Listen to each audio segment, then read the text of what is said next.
কুষ্টিয়ার চা আর পোড়া রুটি তো বেশ কিছুদিন যাবৎ বরিশালেও ভাইরাল।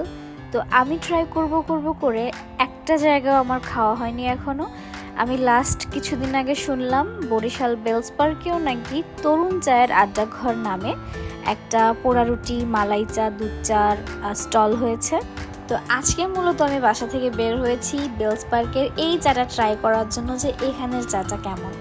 আমি জানতাম যে এটা গ্রিন সিটির ঠিক অপোজিটে স্টলটা, তো আমি সেভাবে খুঁজতে খুঁজতে চলে যাই এবং পেয়ে যাই। বাট আনলাকিলি আমি না মালাই চাটা পাই নাই, তাই আমি ওদের রেগুলার দুধ চাটা নিয়েছিলাম। আমি ওখানে অলমোস্ট 9টার দিকে যাই আর ওদেরকে জিজ্ঞেস করি মালাই চাটা কি এভাবেই শেষ হয়ে যায় কিনা। ওরা বলছিল যে হ্যাঁ, তাদের মালাই চাটা একদম শেষ পর্যন্ত থাকে না, যেহেতু মালাই চা শর্ট দিয়ে তৈরি করা হয়, তো শর্টটা আসলে খেতে খেতে আগেই শেষ হয়ে যায়। দ্যাটস ওয়াই আমরা এটা পাই নাই।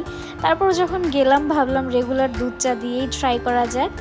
মালাই চাটা খেতে হলে একটু সন্ধ্যার মধ্যে যেতে হবে, আমরা একটু যেতে লেট করে ফেলেছি। আমি যে রেগুলার দুধ চাটা নিয়েছিলাম ওইটা মেবি 30 টাকা ছিল, বাট পোড়া রুটিটা কত টাকা ছিল আমার আসলে মনে নেই।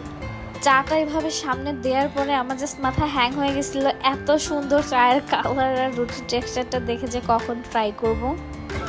কাপটা কিন্তু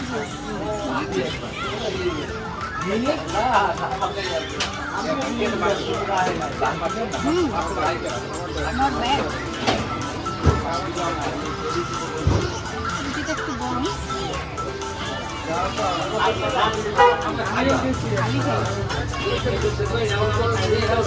অনেক মজা।